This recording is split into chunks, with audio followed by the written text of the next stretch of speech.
Welcome to my channel, Sacred Intuition. And yes, you can probably hear it. I'm a little bit under the weather. Just returned from traveling.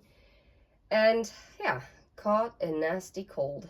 So I apologize if I might sniffle or sound very cracky. Anyway, so we just had the full moon in Capricorn. And I just want to check in with the energy. And for some reason, I was actually guided to also take the last quarter moon in Capricorn, which talks about leaving the past behind. And this full moon in Capricorn really asks you to take a reality check. And in the other moonology deck, it says the end of a life cycle approaches. So something is coming here full circle. Okay, you might be completing a karmic lesson, right? Or maybe a problem within an interpersonal connection is reaching a resolution, or you are getting clarity, or if it's in your work life, then yeah, whatever. If there was a project that was really bothering you, for instance, or you've hit some kind of roadblock in some sense, then I think this is now the end of this all. But it also asks you to really kind of step back and have a look at it from like a higher perspective, and really evaluate where you put your time and effort into, and where or which path you should take to go forward. Capricorn, of course, is also associated with the devil in the tarot. And with the devil card, that doesn't mean that Capricorn is evil. No, not at all. But it means that the devil is something, Capricorns do tend to be very hyper-focused. And this can even turn into obsession, right? For instance, Capricorns are very work-driven.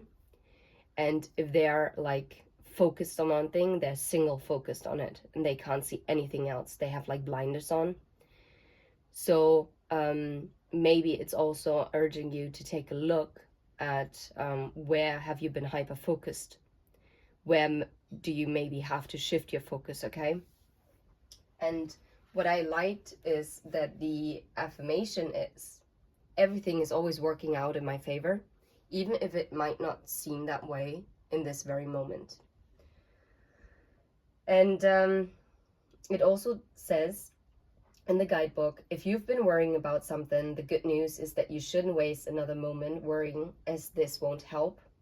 Some things only happen once, and that can be really good news. If you're wondering about how something you're keen on is going to turn out, this card could be a sign that you've hit a roadblock. If you want to change that, you're going to need to put in extra effort with your manifesting work. And it also says, find a balance between facing your reality and be kind to yourself and to others. Don't go to extremes. This is also what I actually meant with the Capricorn energy, being like hyper-focused. Sorry, I have to cough. Okay. And I was guided to use the Thought Tarot. I haven't used it in quite some time. Let's just see, what is this reality check?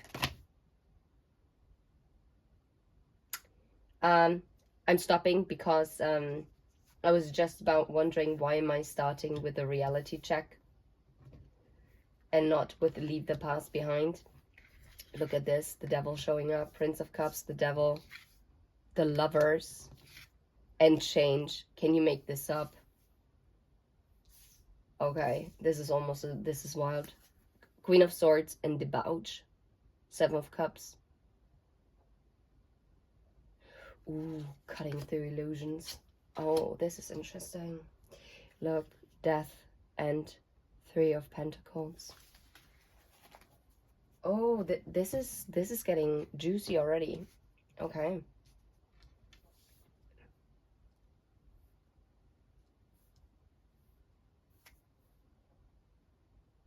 For a lot of you, I really do pick up this is love related. And I feel like something that was offered to you was like very tempting, but it didn't come from a very high vibrational place. Like it wasn't a vibrational match. It was still something that was, there were true emotions, but how those emotions were presented or not presented was very toxic, okay? Because it could be that someone used the emotions that you felt for them, or vice versa, you take it how it resonates with you, to have some sort of control. Because the Prince of Cups is not, it's not a king, right? It's not a queen. It's a prince. It's a knight. And the Knight of Cups is also someone who's quite very charming. And it's interesting because in this deck, no way, it has a snake in the cup. Yeah, something about what was being offered was not really truthful. It wasn't, it was tempting. Yeah, it literally temptation. And with the Lovers, obviously it's also about a choice. I don't know if we got it to put it like this.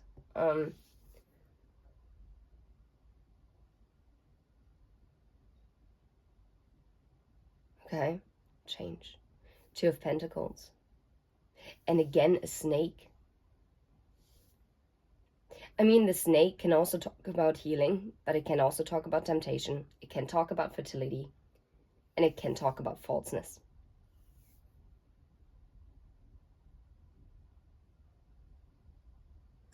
I feel like with the end of a tough cycle approaches is that you were asked to step into this Queen of Swords energy and to cut out this Seven of Cups, to cut through illusions.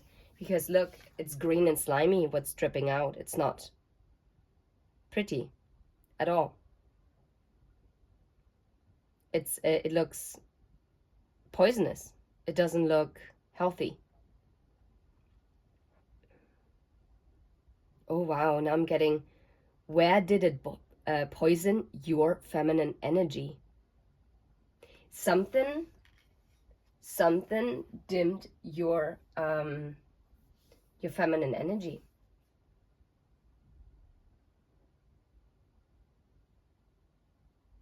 I'm really feeling like someone had a very manipulative way like about going about things in this connection.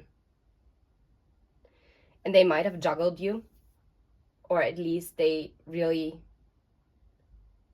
didn't give you an equal give and take here.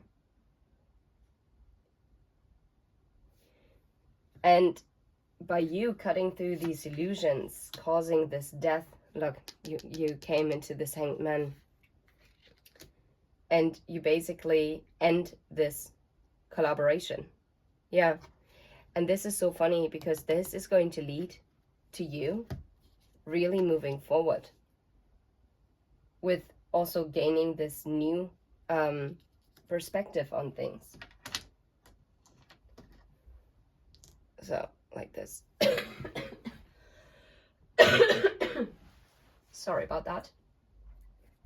Look at this. And after the Chariot was the Ace of Cups. No, after the Hanged Man was the Ace of Cups.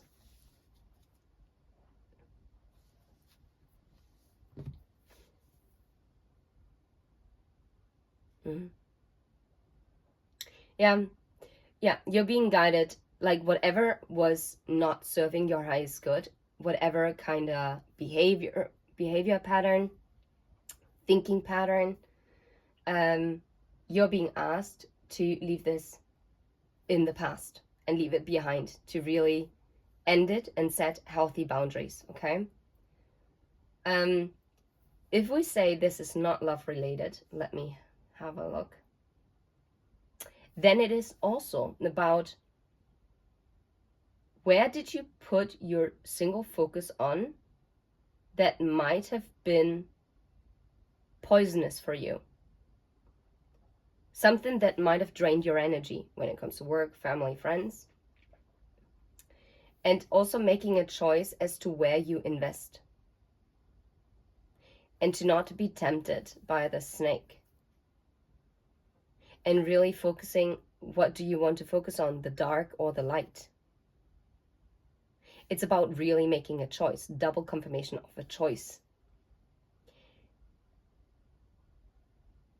And also, again, what the guidebook says is like believing that everything is always working out in your favor. And releasing limiting beliefs. Sorry, I have to cough again. And yes, I'm going to take a rest, but I also have to record a mystery message for Monday. Okay, anyway. Yeah, it is about cutting out illusions and really transforming something. And identifying what does not longer work for you in order for you to move forward with a new perspective that is going to bring in this fulfillment, this emotional fulfillment for you. Yeah, Six of Swords. It's also about moving forward. And it's also, look, it's about our beliefs. It's entering around our beliefs.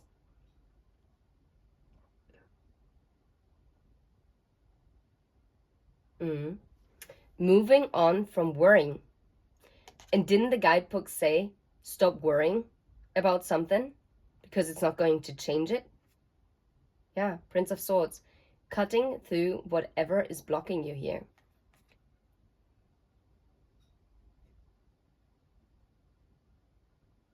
I like this. I like this so much. This is really interesting.